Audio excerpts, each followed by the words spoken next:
So, how did your journey began into this field of Akashic reading? I mean, um, did you even realize a year back that this is somewhere where you need to go? Or was this never a thought which you would have even dreamt about ever? So how was your journey? How did it all began? Yes, so I knew nothing about Akashic records before this year. What I would say, I sort of had spontaneous awakening, or I like to call it remembering what my soul already knew, but I just got the remembering earlier this year. I had before that read spiritual books. I think the first book I read was by Dr. Brian Weiss, Many Lives, Many Masters. And that sort of opened an awareness. That's interesting. I mean, it actually made me curious, I would say. I would still say I was not fully aware at that time. But I became curious about, this is interesting. I never thought about, I've heard about past lives, in Hinduism, we talk a lot about it. In India, we talk a lot about it. But it's interesting. Here, there is an American psychologist who has proven it. So anyways, it started from that. And then I read a couple of another spiritual books. I think this year, since last year, since COVID started, and I know now that was, again, are formulated by mankind to awaken many of us like me. So I think I remember the even exact date. I just got up, and actually it's through you, Renuka, that I suddenly thought of you. I am not even kidding. I thought of you, and I thought, I need to contact her. And I'm not even sure where that came from. So it was definitely, like, again, we all have a contract somewhere. That's why we are all talking here. And then I started, I saw your meditations online, and I did one of your meditations. I just felt, I said, I want to meditate on this. And I felt a sudden shift. And then I think when we spoke, you mentioned Vipassana meditation. And from that day on, I felt a need to meditate every day. And that in terms, I don't feel good if I don't meditate. And in every meditation, it was a shift that happened inside of me, because I felt so much light. I felt literally like light beings coming and hugging me and healing me. It was so beautiful. I literally don't have words to describe it, because I don't think our words do justice to the feeling. Absolutely. The feeling of immense, immense unconditional love, which I think no other love can even measure, like come close to that. Yes, maybe when your child is born and you look into your child's eyes, then yes, for that moment. But I think no love is in comparison to that, at least not in our earthly bonds. Feeling of immense unconditional love, joy, and this peace and calm all at the same time. And then I read the book, Your Soul's Plan.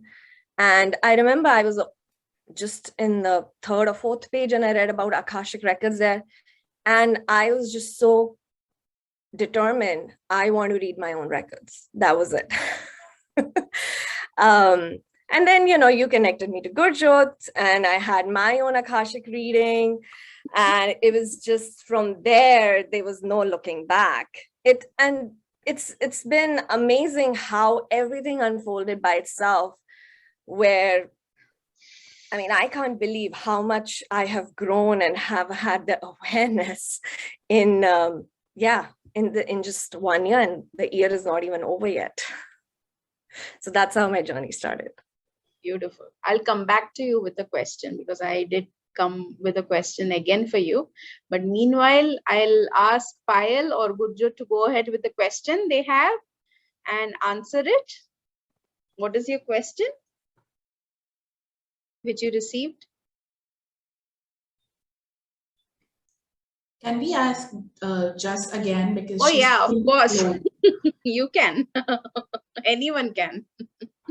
Right. Okay. So Jas, I have this question for you.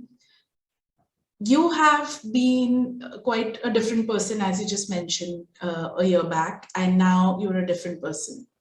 How are you translating that into your real life? Like, generally people have these questions that once you get into this path, you lose on to your family time, or you lose on to your entire family, and you just get into yourself. And so not stepping into these things is, stepping so early is not good. It is a time when, you've done with everything with your children and all, and then only you need to step into these things. How do you feel that this awakening or this remembering is helping you to translate these things into your worldly life? Do you feel you're connected or you're disconnected?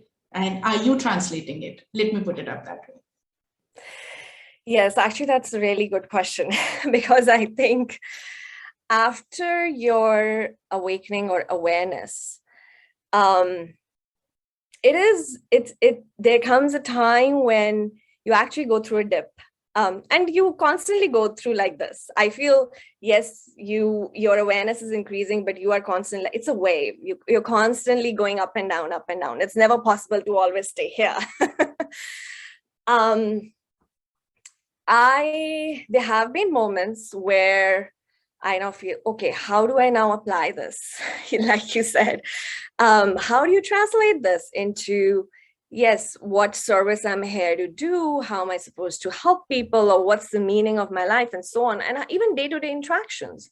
Yes, you see ego around you, or you responded with something like that. So how do you respond? One, I think, is something I keep a mantra that I tell myself is be in the present moment. It's very easy to be in your own head, just escape away.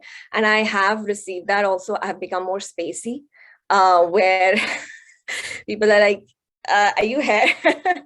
But I need to bring myself back. And, by being outside in nature, that helps to ground you. So it helps to ground me a lot. And always that I'm here for a reason, right? I'm here I have all these relations, and I have everything that I have around myself, which I plan myself, is for a reason. So I would rather be here in this present moment than be thinking about the future.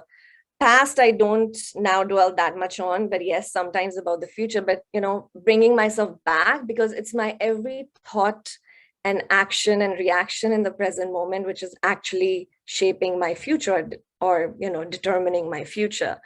So would I rather be here or be in a hypothetical scenario, which is always ever changing, because we are changing our own, path by every thought. So that's something that keeps me grounded and in the present moment.